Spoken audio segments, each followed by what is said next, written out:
If money can buy everything for her, why can't money buy her daughter some friends? The one thing I can proudly say about my girls is their ability to hold their own, their ability to be happy where they are, with their parents, their family, the joy that they get in everything that they do. And it's been good so far. I don't know how far it's going to go, but as I speak, they're 14 and 10, and it just feels all right at the moment.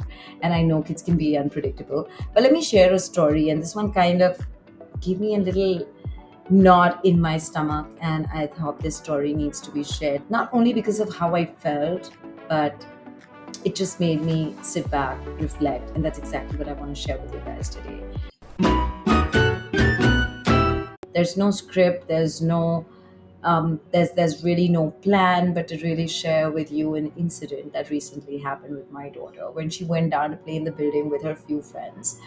And really, I'm not the kind of parent who hovers around her and her friends and takes sides, and when they're fighting, or say, okay, you got to do this or you got to do this, because I just feel like life is the best teacher, and it's the best playground, and you fall and you stumble and you kind of pick yourself up, and you kind of learn the rules of the game as you progress and as you fall. But from time to time, I reassure them, of course in my own way, that their parents, my husband and I, are always going to be on their side. And if you've heard, our recent Talking Tuesday episode on Instagram, and yes, if you didn't know that, we post a new episode every single Tuesday at 12 noon. If you just want to look a couple of them up, you can use the hashtag KSB Talking Tuesday. And of course, you would also know that we spoke about raising narcissistic kids and saying no, and saying no sometimes and not giving in is absolutely okay, because they need to hear that no from people they love as well. So just like I said, I'm not sure if you've heard that episode, and the previous episodes, and like I keep saying a zillion times and I won't say it again, my younger daughter is my moral compass, and I'm just so proud of her. I love that she chooses not to be mean and hurtful. And I'm going to share an incident that recently occurred in my building. So my daughter was playing down with her friends in the building, and a mom came up and over and started talking to all of them because they were all playing together as friends. In that conversation, she hinted that, oh, we stay in a better building. Oh, we drive this car. Oh, my daughter goes to school in the car over the school bus. And, school bus is actually for the lesser mortals. And of course, holidays can never be in India. They've got to be, somewhere where you actually need to use your passport. And I'm just so happy that my daughter didn't care much for it, or should I say rather, she was quite indifferent to it. Towards the end of it, after a whole 15 minutes, she was very tempted to speak up, saying, Auntie, maybe that's why your daughter has fewer friends. But she didn't. She didn't, not because she didn't have all of that, but because she didn't see the need to justify herself.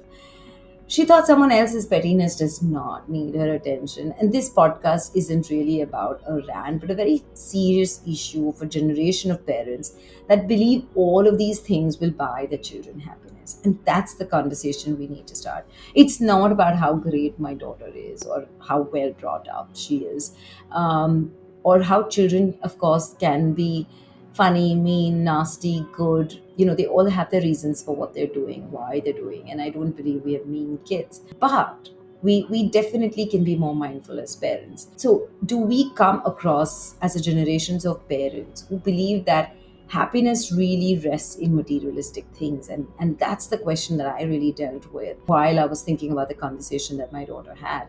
Our kids don't need to choose their friends' spaces, the cars that they drive, the clothes they wear, the homes they live in. When did that really become a criteria for friendship? Going back to Krishna tales, by that logic, Krishna and Sudama should have never been friends. And you must listen to this episode number 184 on, should I really go ahead and choose my child's friends? Because that one has obviously broken all records and continues to be our chart topper. I understand that we want to protect our kids, but there is a difference in protecting them and crippling them. The difference in giving them all the luxuries of the world but forgetting to teach them basic manners. I would never blame the child or the parent. I would just blame it on their inner demons, that they're fighting, or their relationship with money, which is just so insecure. This shows me that truly they believe that money will get their kids more friends. Throwing a lavish birthday party will get their kids more friends. This is not what we want to teach our kids, do we? When I look back at my childhood, the friends I had, I don't remember, the size of their homes or where they lived, but the incredible food that their moms served us, the mad sleepovers that we had, the warmth and safety of their house, and the trust we had in their parents to help us out in all crazy situations, to come pick us up at the drop of a hat. And we knew that we could just walk into their homes anytime and ask for just about anything. We knew that they were our guardians, and they were really guardians, not only in the physical sense, but guardians of our wild stories. And if there was something wrong, they would read it on our faces. That evening, as I put my 10-year-old to bed, she asked me, Mom, why was that auntie so mean? If money can buy everything for her, why can't money buy her daughter some friends? She also remarked, I have friends who are probably 100 times more money than her, don't live in apartments, but live in, buildings. But they've never showed off like this. I'm never ever going to be like that show off auntie, but the good auntie who makes people feel good about themselves, makes them feel living fuller about themselves. That night, I actually kept grinning as I put myself to bed as well, because I secretly felt a sense of gratitude in the situation. Because through this experience, she learned who she doesn't want to be. And I'm just really, really glad that she chose well.